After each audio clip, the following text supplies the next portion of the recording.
সংযোগ সেট কি? দুই বা ততোধিক সেটের উপাদান নিয়ে গঠিত সেট। দুই বা ততোধিক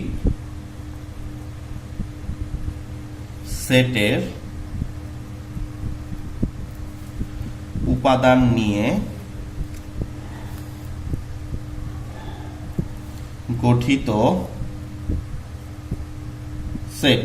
দুই বা ততোধিক সেটের উপাদান নিয়ে গঠিত সেট।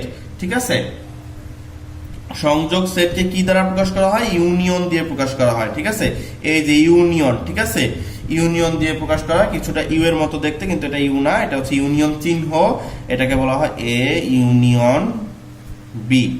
ঠিক আছে,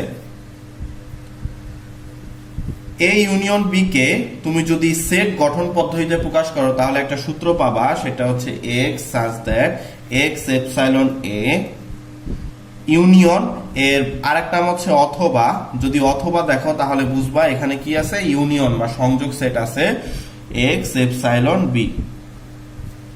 তাহলে এক্স এর উপাদান এ তে থাকবে, এক্স এর উপাদান বি তেও থাকবে। ঠিক আছে, আর এটা অথবা, অথবা মানে কি ইউনিয়ন। ঠিক আছে, এটা মনে রাখবা, অবশ্যই অবশ্যই মনে রাখবা তোমরা।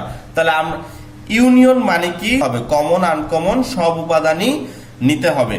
ঠিক আছে, মানে উপাদান মিললেও যাবে কিন্তু একটার বেশি যাবে না, আর উপাদান যদি নাও মিলে তাহলেও সেটাও যাবে। ঠিক আছে, উদাহরণ দিলে একদম ক্লিয়ার হয়ে যাবে তোমাদের। ধরো সি সমান দেওয়া আছে 3 4 5।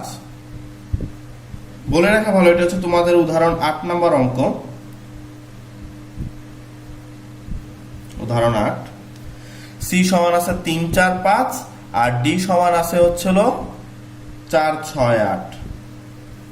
তাহলে আমরা সি ইউনিয়ন ডি বের করব। তাহলে আমরা সি এর মানটা বসিয়ে নেই 3 4 5, তারপরে যে ইউনিয়ন, ইউনিয়ন চিহ্ন দিলাম, ডি, ডি এর মান হচ্ছে 4 6 8, এটা লিখে দেই। আমি তোমায় কি বলেছি, কমন আনকমন দুটোই যাবে এখানে। ঠিক আছে, কমন মানে মিললেও একটা যাবে। দেখো এখানে 3 আছে, এখানে 3 নাই, এটা আনকমন, তার মানে 3 যাবে। এখানে 4 আছে, এটা এখানেও 4 আছে, তার মানে এরা কিন্তু কমন। ঠিক আছে, কমন হইলেও কি একটাই যাবে। এখানে আছে 5, এখানে কিন্তু 5 নেই, তার মানে 5ও যাবে। এখানে আছে 6 কিন্তু এখানে 6 নেই, তার মানে 6ও যাবে। এখানে আছে 8 কিন্তু এখানে 8 নেই, তার মানে 8ও যাবে। মানে কি বুঝলাম, কমন আনকমন সবই যাবে।